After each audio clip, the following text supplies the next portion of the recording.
Hello all, welcome back to our channel. ఈరోజు మనము చాలా సింపుల్గా బ్యాచిలర్స్కు కూడా చాలా ఈజీగా అర్థమయ్యే చికెన్ ఫ్రైని ఎలా ప్రిపేర్ చేసుకోవాలో చూద్దాం. దానికోసం ముందుగా స్టవ్ ఆన్ చేసుకుని కడాయి పెట్టుకోవాలి. ఇందులోకి ఒక 5 స్పూన్స్ వరకు ఆయిల్ యాడ్ చేసుకోవాలి. ఆయిల్ కొంచెం హీట్ అయ్యాక ఇందులోకి ఆనియన్స్, గ్రీన్ చిల్లీ యాడ్ చేసుకుని ఒకసారి వేపుకోవాలి.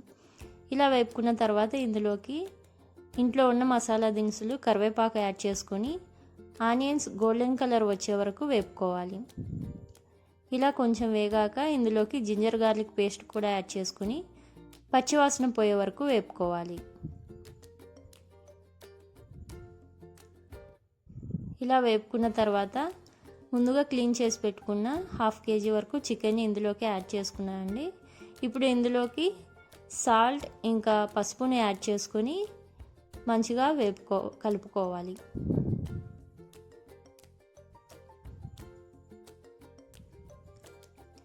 ఇలా అంతా కూడా ఒకసారి కలుపుకొని మనం ఇందులోకి వాటర్ యాడ్ చేయాల్సిన అవసరం లేదండి. చికెన్ను ఉడికించాక వచ్చే వాటరే సరిపోతుంది. ఇప్పుడు ఒక 5 నిమిషాల వరకు మూత ఉంచుకొని ఉడికించుకోవాలి.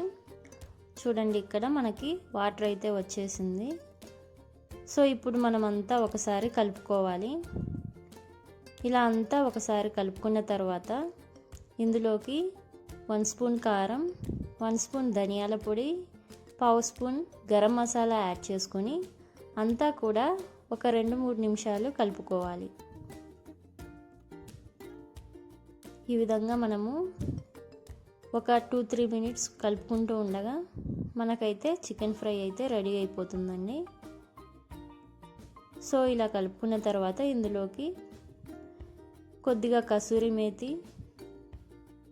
మరియు కొత్తిమీరని కూడా యాడ్ చేసుకోవాలి. సో అంతేనండి, మనకి చికెన్ ఫ్రై అయితే రెడీ అయిపోయింది. సో దీన్ని మనం వేడివేడి రసం అండ్ వేడివేడి అన్నం కాంబినేషన్తో చికెన్ ఫ్రై వేసుకొని తింటే చాలా టేస్టీగా ఉంటుందండి.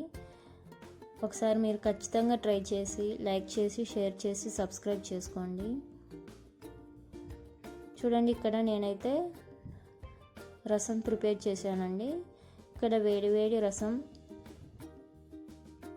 చికెన్ ఫ్రై కాంబినేషన్ చాలా బాగుందండి. మీరు కూడా ఖచ్చితంగా ఒకసారి ట్రై చేయండి. Thank you for watching.